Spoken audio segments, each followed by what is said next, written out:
Hi అండి, అందరికీ నమస్తే అండి. మిల్లెట్స్ ఊదలతో నెయ్యి కారపొడి దోశ చూపిస్తానండి.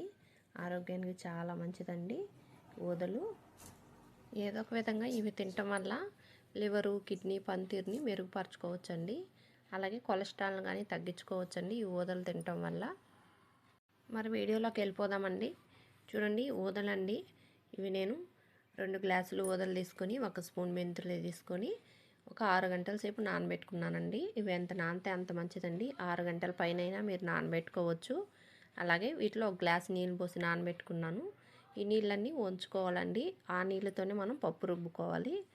మనం 2 గ్లాసులు ఊదలు తీసుకుంటే 1 గ్లాసు మినపప్పు 4 గంటల సేపు నానబెట్టుకొని పక్కన పెట్టుకున్నాను. ఇప్పుడు ఇవన్నీ పెద్ద మిక్సీ జార్లో వేసుకొని కొంచెం నీళ్ళు పోసుకొని మెత్తగా పిండి పట్టుకోవాలి. చూడండి, ఈ విధంగా మెత్తగా చేసుకొని ఒక బౌల్లోకి పోసుకోండి పిండి అంతా. ఇప్పుడు ఇదే మిక్సీ జార్లోకి నానబెట్టుకున్న ఈ మినపప్పును కానీ పోసుకొని, నీళ్ళు ఉంచుకున్నాం కదా, ఆ నీళ్ళు కానీ పోసుకొని మెత్తగా మినప్పిండి తయారు చేసుకోవాలి.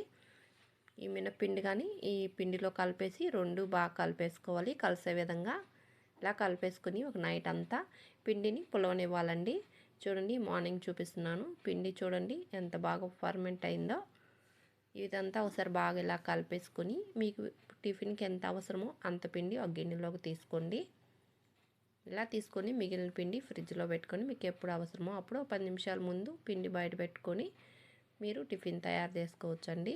ఇప్పుడు ఈ పిండిలోకి కొంచెం సాల్ట్ వేసుకొని కొద్దిగా వాటర్ పోసుకొని బాగా ఇలా కలిపేసుకోండి. పిండి మరీ గట్టిగా లేకుండా ఇలా కలిపేసుకొని స్టవ్ వెలిగించుకొని ఇప్పుడు దోశ ప్యాన్ పెట్టుకొని కొంచెం వాటర్ వేసుకొని ఇలా పేపర్తో అయినా అలాగే ఒక క్లాత్ అయినా నీట్గా తుడిచేసుకోండి. ఇలా తుడుచుకొని ఇప్పుడు దోశ పిండి వేసుకొని ఇలా స్ప్రెడ్ చేసుకోవాలండి గుండ్రంగా.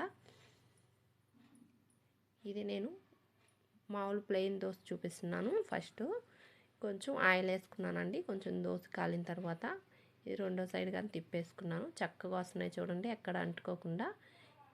ఇంకొంచెం వాటర్ జల్లి టిష్యూ పేపర్తో తుడుచుకొని మళ్ళీ దోశ పిండి వేసుకొని ఇలా చక్కగా స్ప్రెడ్ చేసుకోండి. ఇప్పుడు కారపొడి అండి, నల్ల కారం అంటాము, అలాగే ఇడ్లీ కారం అంటాం కదా, ఆ కారపొడి వేసాను. ఇప్పుడు నెయ్యి వేసుకోవాలి. ఇలా దోశ చుట్టూరు నెయ్యి వేసుకొని ఇప్పుడు ఇదంతా కాస్త అలా గెంటితో కొంచెం స్ప్రెడ్ చేసుకోండి. నేను ఒక సైడే కాలనిస్తున్నాను, ఈ 2 సైడ్లు కావాలన్నా కాల్చుకోవచ్చు. అంతేనండి. దీంట్లోకి చట్నీ చేసుకున్నాను. ఇలాగ ఉట్టిగా కారపొడి దోశలకు అసలు ఏం పడలేదు, బాగా రుచిగా ఉంది. ఆరోగ్యానికి కానీ చాలా మంచిది. రుచిగా తింటూ ఆరోగ్యంగా బరువు కానీ తగ్గొచ్చు. మీరు కానీ ట్రై చేసేయండి. వీడియో నచ్చితే